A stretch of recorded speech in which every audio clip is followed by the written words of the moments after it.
C'est vrai que la Russie en ce moment pousse. Ah bah ça fait maintenant plus d'un an qu'elle pousse, ça fait plus d'un an qu'elle grignote, mais maintenant c'est plus simplement du grignotage. On en est à 15-20 km² par jour, et donc si vous additionnez, chaque mois on est sur le mois dernier, sur le mois de juillet, à plus de 500 km². 500 km², ça commence à faire. On peut pas dire que c'est millimétrique, micrométrique, etc. Et surtout, aujourd'hui, d'abord c'est sur l'ensemble du front, et les Russes sont en train d'arriver sur des positions stratégiques significatives. Peut-être qu'on va faire le tour, mais... oui. Allons-y, nous on a eu des prises à Dnipropetrovsk, à Pokrovsk, qui seraient encerclés. On a des images dans cette région, par exemple, d'un hôpital de campagne ukrainien et d'un médecin qu'on va entendre maintenant qui nous dit quoi? Qui nous dit on est obligé de s'en aller parce que les Russes arrivent. Allons-y. La frontière a bougé ici de 8 à 10 km le mois dernier. Notre point d'appui a été déplacé. Nous ne savons pas combien de temps nous resterons ici.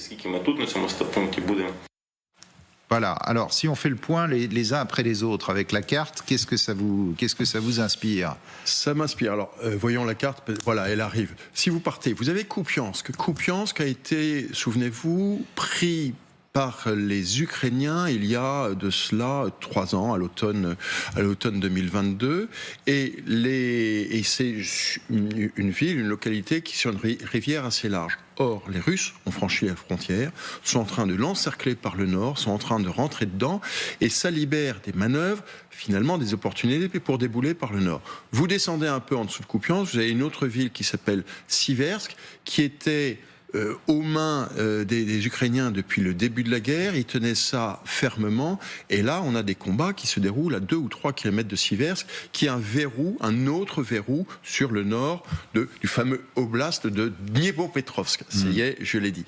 Vous descendez et vous arrivez à Pokrovsk, et là la ville est quasiment encerclée, c'est-à-dire que sur 3 côtés sur 4, vous n'avez plus qu'une seule voie maintenant à peu près sûr d'approvisionnement. Or ça, c'est une ville qui faisait 60-70 000 habitants avant la guerre. Donc c'est significatif, d'abord parce que c'est une grosse ville, que c'était ce qu'on appelle un moyeu logistique des Ukrainiens, et que si elle tombe, ça va devenir un moyeu logistique des Russes. Et puis ailleurs, au sud, vers Zaporijia, etc., vous avez là aussi des actions qui font que les Russes progresse. Et si on revoit la carte des oblasts, si vous le voulez bien, on voit que Poutine est pas loin de gagner son pari, parce qu'il grignote, il reste plus grand-chose pour qu'il conquiert les 4 oblasts plus la Crimée. Ça, il a quand même une difficulté, parce que oui, il va avoir celui de Lugansk, qui est celui là où, à côté de Kupiansk. Il aura quand même des difficultés pour celui de Donetsk, parce qu'aujourd'hui il a 70% à peu près, mais il devrait l'avoir d'ici quelques mois.